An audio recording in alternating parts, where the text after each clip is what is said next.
Estos fueron los últimos 2 minutos y medio de vida de Andrés Sánchez Centurión, un hombre de 45 años de edad, quien hoy al mediodía fue atacado en un intento de secuestro aparentemente.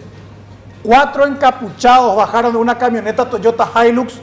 Ahí vemos a Andrés Sánchez Centurión, oriundo de la colonia Cerro Membú. Esto ocurrió en la ciudad de Villaú, departamento de Concepción. Terribles las imágenes. En un surtidor querían secuestrarlo aparentemente. ¿Qué pasó? Forcejeó, luchó hasta donde pudo, prácticamente lo desnudaron. Justo cuando lo iban a alzar a la camioneta, ¿quién sabe con qué objeto? Se resistió, escapó por última vez y finalmente fue acribillado en el suelo. Cámaras de seguridad grabaron íntegramente este ataque que estamos reproduciendo aquí en Crimen y Castigo por ABC TV. Terribles las imágenes, Osvaldo. Es lo que estamos viendo a esta hora de lo que ocurrió hoy en Concepción y que muestra este trágico hecho que costó la vida a este joven. Aldo Rojas, nuestro compañero corresponsal en el departamento de Concepción, está en línea. Aldo, buenas noches. Buenas noches, Osvaldo. También, Iván, saludo a toda la teleaudiencia. Un placer estar en comunicación con ustedes. Y todo esto ocurrió al mediodía con 15 minutos, 12 y 15 minutos de este mediodía, en el kilómetro 121 de la ruta quinta General Bernardino Caballero, en donde se encuentra esta estación de servicios. Y como ya lo estábamos observando en imágenes, este terrible hecho que enluta la colonia Cerro Membú, que está ubicada a 12 kilómetros de la ciudad de Villaú, camino a la ciudad de Pedro Juan Caballero. Bueno, algo que se puede contar, qué es lo que se sabe, quién era esta persona que falleció, qué es lo que pudo haber ocurrido con él.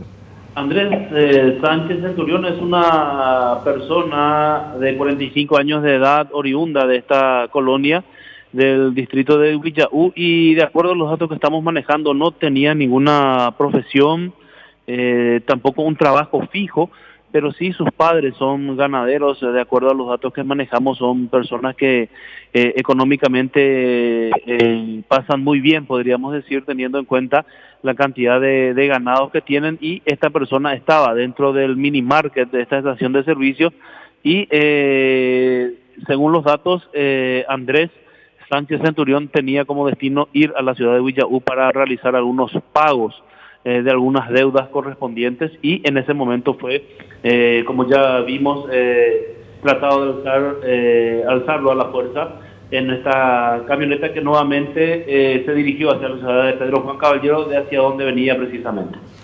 Ahora, Aldo, el objetivo era evidentemente secuestrarlo o raptarlo, ya sea con fines de lucro, por lo que vos estás contando, ¿no? Podría ser esa, o también de algún tipo de quitar algún tipo de información, o también seguramente acabar con su vida en otro lugar y no precisamente en la estación de servicio. Ese es un punto interesante el que está mencionando, pero ¿por qué querrían acabar con su vida? O se habla de una posibilidad de ajuste con algún familiar. Ajuste de cuenta es lo que los investigadores hasta el momento al menos están manejando en esta incipiente investigación, y todo esto apunta a la manera en que se produjo este horrendo crimen, y como decía Iván, lo terminaron por acribillar, y ya como observábamos en imágenes, quedó prácticamente con la ropa interior puesta nada más, porque el forcejeo duró prácticamente un poco más de 2 minutos. Aldo, pero ¿por qué ajuste? ¿Qué es lo que manejan los investigadores? ¿Habría algún motivo como para que ataquen a él en represalia por algo que hizo algún familiar? Algún tipo de deuda podría ser, es lo que se maneja, así como te dije, en esta reciente investigación, aunque tampoco se puede descartar, digo bien, otra causa de este ataque, pero al menos el ajuste de cuentas es la versión más fuerte que existe hasta el momento. Y la posibilidad de conocer quiénes fueron los autores, una situación inusual en Concepción, esto que estamos viendo en imágenes. En esta zona después de mucho realmente en el departamento de Concepción, y específicamente en la zona de la colonia Cerro Membú, después de mucho realmente ocurrió nuevamente un hecho de esta magnitud, y bueno, realmente la comunidad bastante consternada con todo lo sucedido al mediodía de hoy. Sí, a Concepción siempre se le asocia con el tema de PP, pero por lo que estamos viendo no tiene nada que ver absolutamente nada de esto, ¿no? Es otra la situación. Absolutamente, absolutamente. Y este hecho ocurrió ya al este, a 121 kilómetros de la ciudad de Concepción, al este, ya camino a la ciudad hacia la zona de la Mambay. Aldo, finalmente de esta persona no se sabe entonces absolutamente nada, o sea, la persona en sí, la víctima, que haya motivado a que la vayan a secuestrar a él o que la vayan a matar, no era contra él, sino el objetivo era otro, pero él termina pagando a consecuencia de eso. No, yo creo que la víctima, o sea, el objetivo principal era él. El objetivo principal era él. Ahora, el motivo del por qué lo iban a llevar, quizás con fines extorsivos, podría ser también que terminaran con su vida, como hace rato ya dije, en otro lugar y no precisamente en un lugar muy público, como lo es, sin lugar a dudas, una estación de servicio, y precisamente por eso yo creo que lo acaban por acribillar, y ya que no podían alzarlo a la fuerza, porque era una persona muy robusta, de mucha fuerza, y ya se pudo notar en el video porque 4 personas no pudieron con él. No, a ver si me explico bien, Aldo. Definitivamente lo que yo quiero decir que él termina siendo la víctima de algo que están dirigiendo contra otra persona. ¿A eso me refiero? No, Osvaldo, es directamente hacia él. Bueno, entonces me queda el tema de ajuste de cuenta, no sé, el tema de los familiares, la posibilidad de rapto. Hay muchas interrogantes todavía, entonces que van a tener que ser esclarecidas. Absolutamente. El Ministerio Público con la Policía Nacional están trabajando en la zona y, como te decía, la investigación es muy incipiente aún, pero la hipótesis más fuerte que se tiene es que esta persona era el objetivo principal, por eso justamente fueron tras él, porque tenían la información precisa de que él estaba en ese lugar. Aldo Rojas, por supuesto, vamos a seguir en contacto permanente contigo. Hasta luego. Nuestro compañero corresponsal en Concepción. Cuesta entender, che. Terribles imágenes. Vamos a ver por última vez. A las 12:15 de hoy, en el kilómetro 121 de la ruta quinta, General Bernardino Caballero, la zona de la colonia Cerro Membú, distrito de Ibilláu, departamento de Concepción, camino a Amambay. Primer elemento, identificable totalmente esta camioneta porque tenía una chapa. Ahora, que sea la que le corresponde a ese vehículo es otra cosa. Los delincuentes fueron 5, porque a 4 se observa bajar del rodado y 1 quedó al mando porque después mueven la camioneta durante el forcejeo. El objetivo fue Andrés Sánchez Centurión, de 45 años. Y acá está el elemento clave que acabamos de obtener, Osvaldo. El trasfondo sería el tráfico de vehículos en la frontera. Esa es la hipótesis más fuerte que se desprende a partir de ahora. Fueron indagados algunos policías de Ibilláu que habrían dicho que desde hace un tiempo venían investigando a Andrés Sánchez Centurión como un probable involucrado en el tráfico de vehículos en la frontera. Entiéndase, vehículos MAU que ingresaban supuestamente desde el Brasil al Paraguay. Estamos ya, la producción me está marcando también otro contacto, pero quiero entender bien esta parte, Iván, porque no me quedó claro. Este Andrés Sánchez Centurión, ¿dónde lo toman?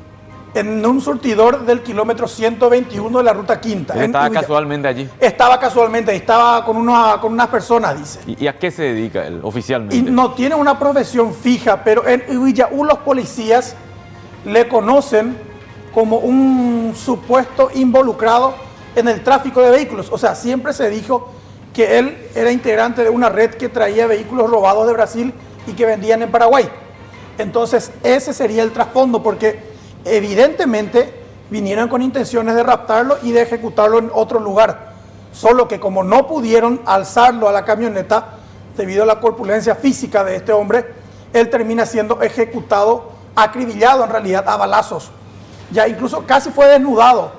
Le sacaron la remera, llegaron a sacarle parte del short, hasta que cuando le iban a alzar a la camioneta, él finalmente se liberó, retrocedió unos pasos, cayó y en pleno surtidor fue ultimado a tiros. Esto ocurrió hoy al mediodía en el norte del país. Aún así, Iván, falta lo último, conocer cuál habría sido la circunstancia, por qué decidieron tomar esta decisión, valga la redundancia, de matarlo. Están o se tiene alguna sospecha. Y el tema del tráfico de vehículos, por un lado, que le habría, a ver, en este tipo de casos, no quiero arriesgarme a decir que sea este el caso en particular. No, yo te pregunto de lo que está manejando. Pero en este tipo de casos, por ejemplo, este tipo de represalias se toman contra personas que le habrán jodido a alguien, o si es que efectivamente hay un grupo que está detrás del tráfico de vehículos, habrán vendido un vehículo o habrán cobrado por un vehículo, no lo entregaron, habrán engañado presuntamente a la persona que confió en ellos al comprar un vehículo ilegal. Sí, qué bárbaro, la forma en que lo quisieron secuestrar y lo quisieron matar. Bueno, están tratando de recuperar el vehículo, están buscando por todos los lugares rurales, camino a Pedro Juan Caballero, porque es muy usual en este tipo de hechos que el vehículo termine siendo incendiado por los delincuentes. Que es lo más lógico que vaya a ocurrir. Bueno, de esta forma estábamos empezando el programa, Iván. Terrible, ¿eh? Te saludo ahora porque tuvimos que empezar en forma intempestiva. Sí. ¿Qué vamos a hacer? La noticia demanda que lo hagamos así rápidamente. Queríamos mostrar este material que más que nada es un material que evidencia la forma en que una persona fue secuestrada o intentó ser secuestrada y luego la terminan matando en una circunstancia que hasta ahora no queda muy clara, por lo menos, por qué se llevó a todo eso. Pero también hay que decir, Iván, de que fue un día de intenso movimiento nuevamente en cuestiones penitenciarias, porque tenemos que hablar de Tacumbú, tenemos que hablar de Camburetá y tenemos que hablar de San Pedro. No sé si Pedro Juan también de por medio hubo, Pedro Juan también hubo movimiento. Incidentes hoy. Un día nuevamente muy agitado.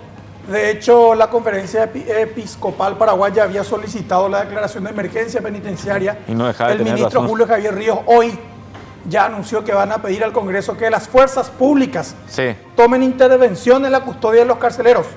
Hoy hubo otro reo muerto en Itapúa, en la cárcel de Camburetá, que no es la cárcel de Encarnación, para aclarar, es la cárcel de Camburetá, un municipio que es situado al lado de Encarnación. En Tacumbú hubo una nueva revuelta. Los presos tomaron la cárcel, advirtieron a los guardias penitenciarios, sáquenle a todos los familiares, a todas las visitas, sáquenle porque acá se va a poner fea la cosa, dijeron. Y los guardias tuvieron que evacuar a madres de familia, padres de familia, a niños que estaban adentro. Y un nuevo herido, un nuevo apuñalado en San Pedro de Ilcuamandiyú. ¿Cómo? Si el domingo hubo una requisa general y en teoría se recuperaron todas las armas caseras. Y vamos a ir hasta San Pedro entonces junto a nuestro compañero Carlos Ortega. ¿Qué tal, Carlos? ¿Cómo te va? Muy buenas noches. Buenas noches, Osvaldo, Iván. Librado Pavón, de 36 años, es el recluso de la Penitenciaría Regional de San Pedro que resultó herido de 2 estocadas hoy en este centro penal, en este centro penitenciario. Fue derivado de urgencia hasta el hospital regional de esta ciudad, rápidamente asistido.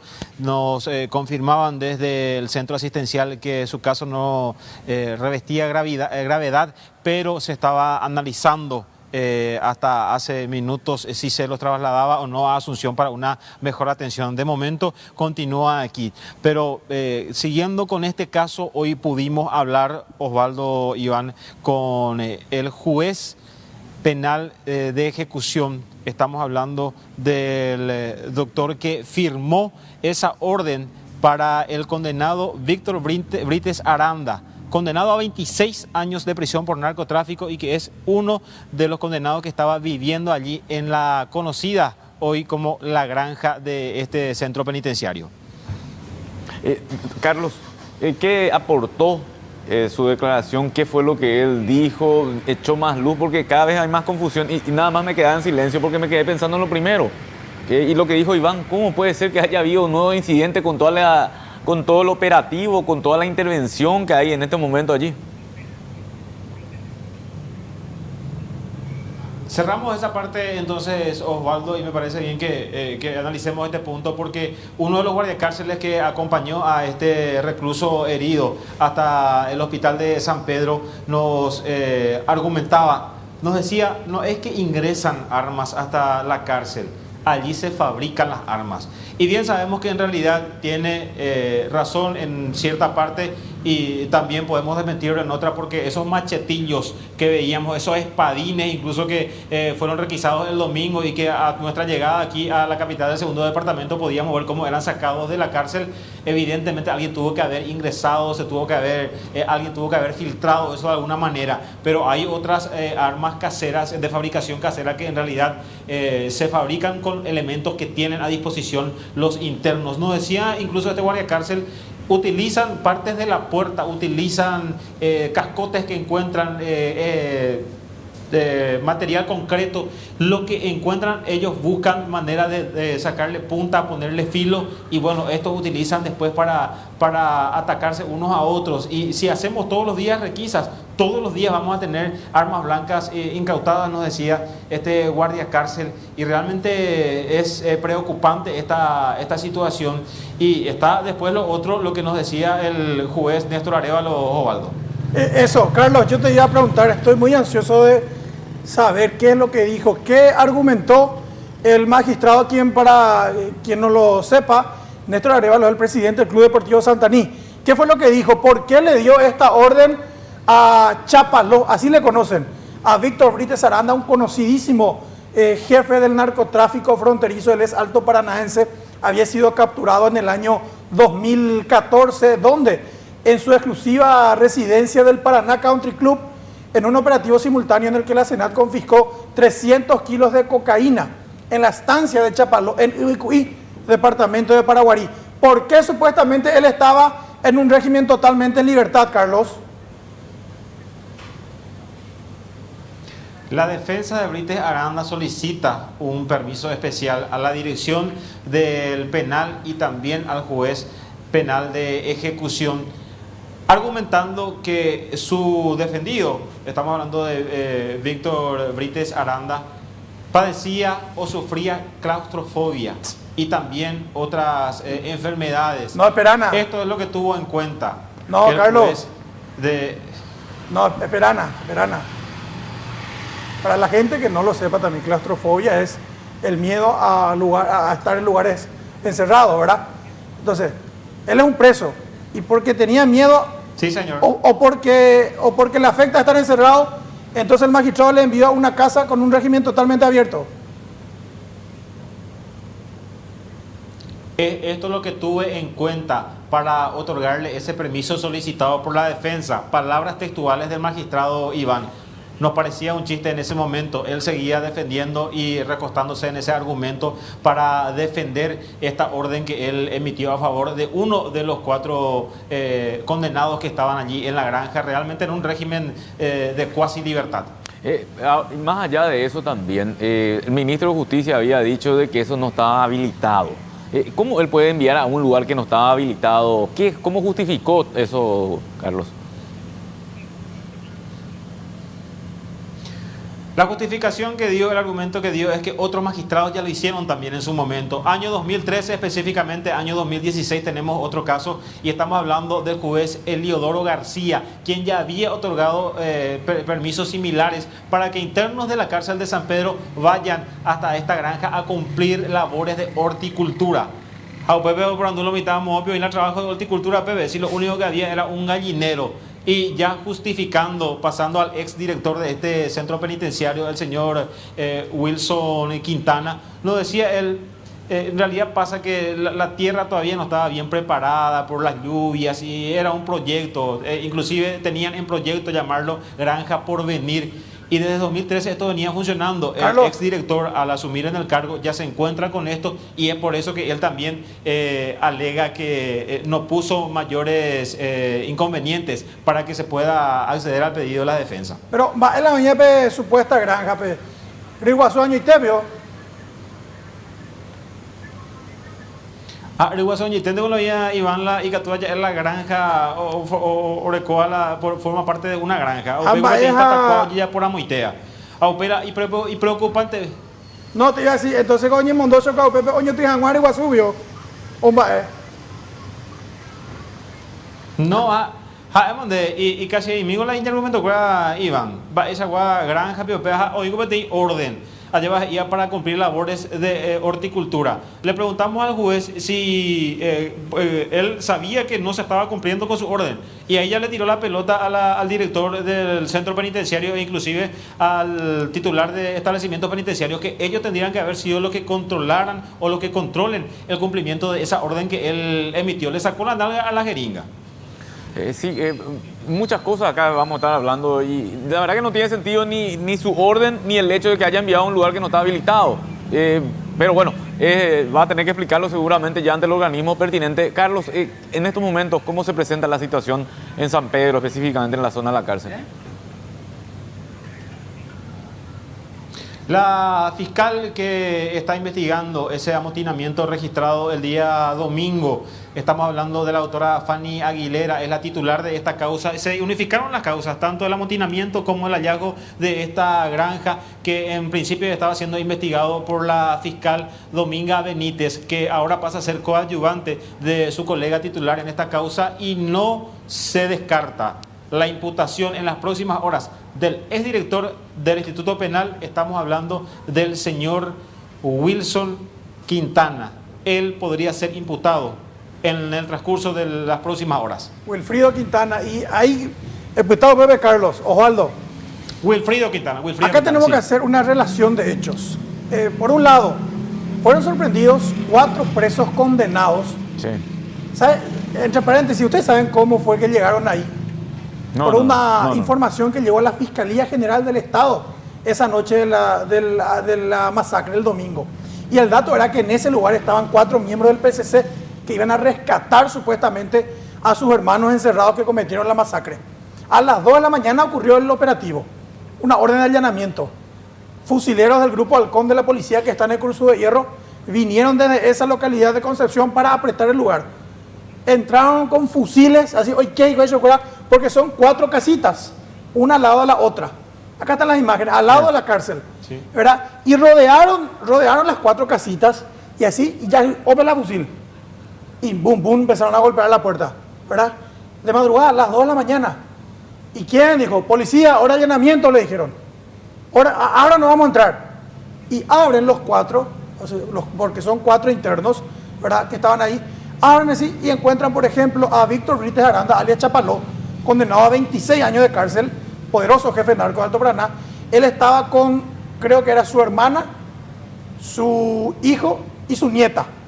Él en su somier y en el suelo, en 2 colchones, estaban durmiendo su hijo, su nieta y su hermana. En la otra casita estaba durmiendo Ángel Tranquilino González, Ángel Tranquilino Jiménez, otro narco de Alto Paraná condenado a 21 años de encierro, socio de Tomaí, un feroz narco de Ciudad del Este. ¿Sabes qué? Él tenía dentro de sus cosas una caja con 50 proyectiles calibre .380. Tenía celulares de alta gama que incluso no quiso dar el código para que los policías y fiscales revisaran. Es decir, estaban viviendo como querían ahí dentro de esa Ñembo Granja, que en realidad funcionaba como un régimen totalmente abierto. Ni seguridad había. El ministro de Justicia, Julio Javier Ríos, dijo, esa granja no estaba habilitada, nosotros no sabíamos, nunca supimos de la existencia de esa granja. Pero ¿sabes qué? Hay una foto que hoy dio Wilfrido, ¿cómo se llama el director destituido? El de ahora. Wilfrido Quintana. Wilfrido Quintana. Porque le embretaron al director destituido. Le dijeron, no, él es el responsable. Y Wilfrido Quintana mostró una foto hoy en la que se le ve a él, a la hora destituido, director general de establecimiento penitenciario Blas Martínez y otras autoridades sentados en esa granja de la que supuestamente no sabía nada. Y entonces el ministro de Justicia, Julio Javier Ríos, si dice que él no sabía de esa existencia de esa granja, o miente o fue burlado por sus propios funcionarios de alto rango, que se pasaban almorzando en el lugar cada vez que podían y en teoría entonces le decían guau que ese lugar no existía. Carlos, todo apunta entonces a lo que lo novedoso va a ser en las próximas horas, la posibilidad de esta imputación de la que está hablando, ¿no? Así, Osvaldo, eso es lo que estamos esperando. Además de eso, el interventor de la cárcel de San Pedro, el señor Ricardo Núñez, nos anunciaba ya que esta granja obviamente va a ser eliminada porque no tiene razón de estar funcionando en estas condiciones de manera totalmente ilegal, porque no está habilitada por el Ministerio de Justicia. Se convertiría ese predio en un albergue para los funcionarios que residen en las lejanías y que tienen que venir día a día haciendo kilómetros y kilómetros para cumplir con su horario laboral, Osvaldo. Carlos Ortega, seguimos en contacto permanente. Muchas gracias. Bueno, los compañeros que siguen trabajando allá en la zona de San Pedro, acá en Tacumbú también tenemos novedades. Lo estabas diciendo, Iván, todo esto que sucedió y sucede a esta hora, pero vamos a utilizar la información realmente. Flavia Borja está allí en la Penitenciaría Nacional, en los alrededores. ¿Qué tal, Flavia? ¿Cómo te va? Buenas noches, ya en realidad ya retornando de lo que fue esa cobertura, ¿no? Asimismo, Osvaldo, Iván y también a toda la audiencia, buenas tardes. Después de lo que sucedió esta tarde en la Penitenciaría Nacional de Tacumbú, un episodio bastante confuso donde reinó la tensión porque la visita habitual de los martes se vio abruptamente interrumpida por una situación que los familiares no terminaron de entender en ningún momento. Hasta las 3 de la tarde tenían permiso para visitar a los presos que están allí en la penitenciaría y a eso de la 1:30 aproximadamente, según los relatos de los familiares, los guardiacárceles comenzaron a decirles que tenían que salir urgentemente de la penitenciaría por cuestiones de seguridad y a las apuradas y en medio de corridas comenzaron, sobre todo mujeres son las que visitan usualmente en la Penitenciaría Nacional de Tacumbú, a salir de ese lugar y a aglomerarse en los alrededores de la entrada, ya con preocupación porque lo que se rumoreaba en ese momento era que había supuestamente una riña, que alguien había quedado herido e incluso se rumoreaba que había una persona fallecida. Esto estuvo así por aproximadamente una hora hasta que finalmente el director tuvo que salir a dar la cara y bueno, al menos la versión oficial, porque los familiares decían que les quedaban muchas dudas, es que no hubo ninguna riña, que no hubo ninguna persona herida y que mucho menos hubo ningún fallecido. Estuvimos conversando allí con Jorge Fernández, que decía, bueno, reconoce que lo que ya es de público conocimiento, que la cárcel de Tacumbú está totalmente sobrepasada, lo que es para 1.500 presos, hoy está allí sirviendo de lugar de reclusión para 4.000 hombres básicamente de todo el país que están en ese lugar. Y bueno, realmente mucha confusión, Iván, Osvaldo y audiencia. Finalmente la información oficial, como les digo, es que no hubo ninguna riña. Sí, los familiares nos dijeron que supuestamente esta riña fue en el pabellón 5 Alta, donde estarían supuestamente miembros de este clan Rotela, que fue uno de los clanes que protagonizó el evento del domingo en la cárcel de San Pedro, que terminó de manera fatal con la vida de 10 personas. Es lo que ocurría esta tarde en ese lugar, compañeros. Flavia, resultó bochornoso ver cómo salían los familiares, de alguna forma eran invitados a abandonar de urgencia ante la posibilidad de que ocurra una nueva revuelta. Se habla de la posibilidad de reforzar la seguridad, de pedir apoyo a la Policía Nacional.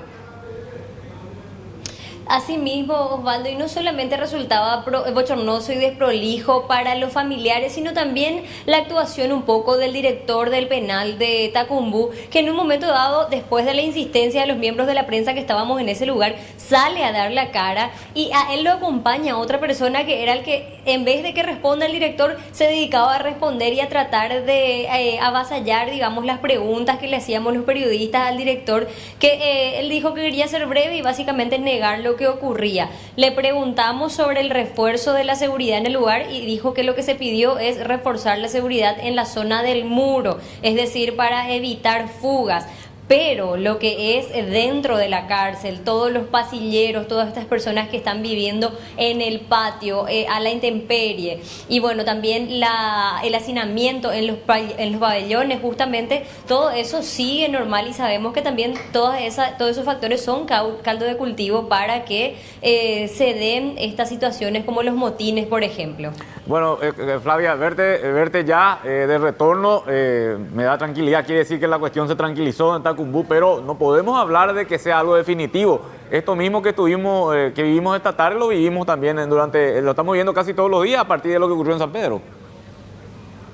Totalmente, es lo que decían los familiares, con qué seguridad nos vamos a retirar nosotros de este lugar si ellos pueden salir a dar la versión que quieran, cuando en realidad nosotros tras los muros no sabemos qué es lo que está ocurriendo. Entonces reina como una calma tensa, porque están ellos a la espera de que en cualquier momento ocurra nuevamente alguna cuestión que, como decimos, mientras no se solucionen las cuestiones de fondo que tienen que ver con el hacinamiento, la prisión preventiva, la capacidad de las cárceles que están totalmente sobrepasadas, bueno, esto todo el tiempo va a ser una amenaza para no solamente la gente que está allí adentro y sus familiares, sino también para la seguridad ciudadana.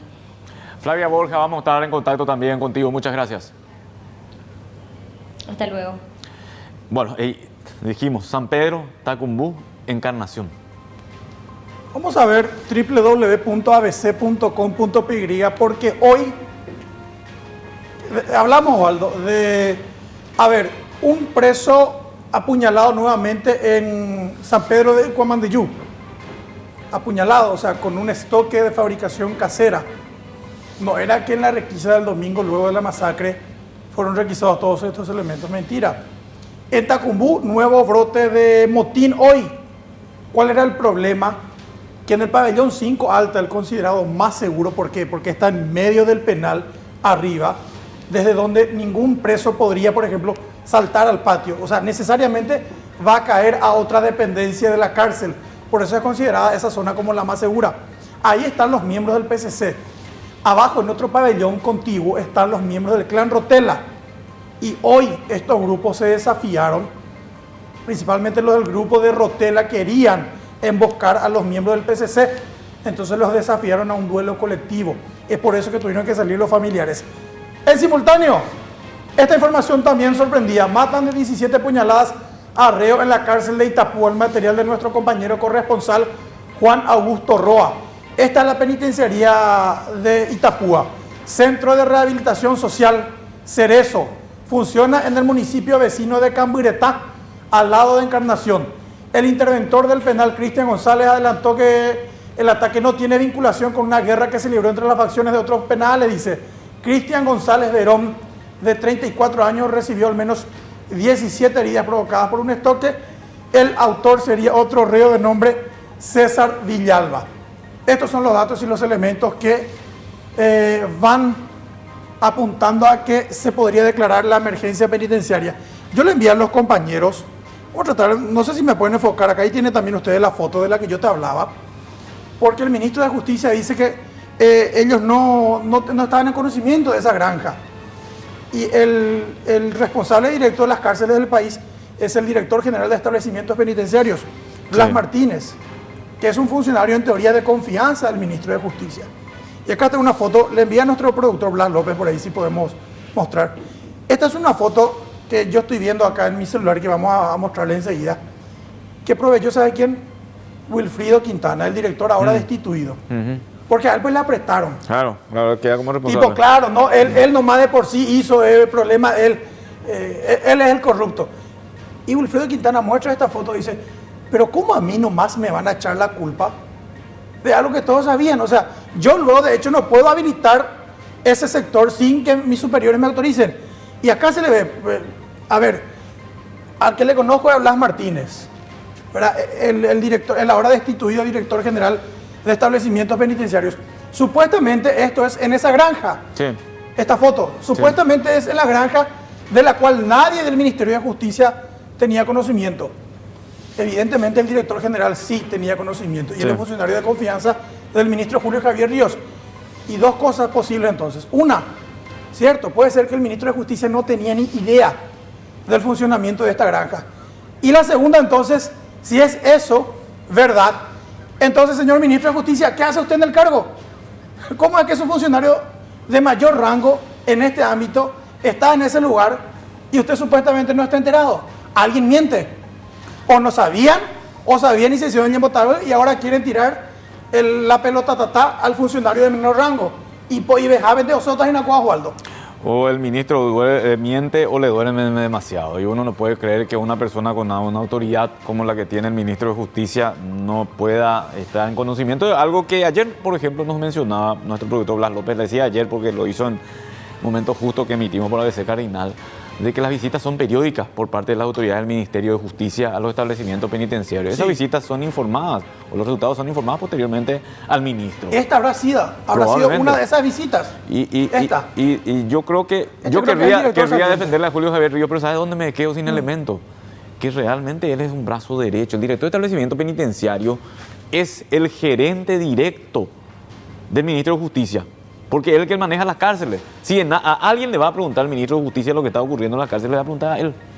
El ministro de Justicia, a ver, para que se entienda, es como es lo equivalente al ministro del Interior, de hecho, ¿verdad? Tiene el mismo rango.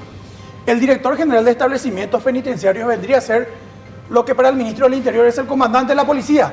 O sea, la cabeza de tal vez la dependencia más importante que está asignada a su cartera. De hecho que sí, de hecho que es el más importante, porque maneja todas las cárceles, lo que antes conocíamos como director de institutos penales.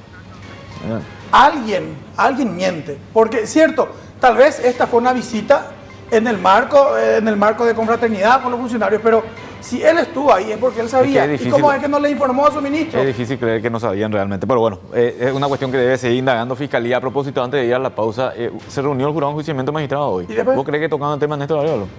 No sé ni qué tocaron. No tocaron el tema de Néstor Arevalo. Él dijo ayer que estaba en Brasil, pero ya apareció. Y el jurado no podía pedir ya informes acerca de estos que estamos hablando. Nosotros estamos hablando, estamos pidiendo informes, le preguntamos a nuestro corresponsal. El jurado se reúne, 8 miembros se reúnen, a nadie se le ocurre decir que pedirle un informe al juez Y Néstor al Arevalo. juez que le favoreció, no a cualquier reo, Y a por uno eso- de los reos más ricos del sistema penitenciario. Estamos hablando de un escándalo. El que sí la Corte va a enviar 2 ministros para indagar la situación, pero es otra instancia. El jurado de enjuiciamiento debería hacer algo también, me parece. Cumplimos con la pausa.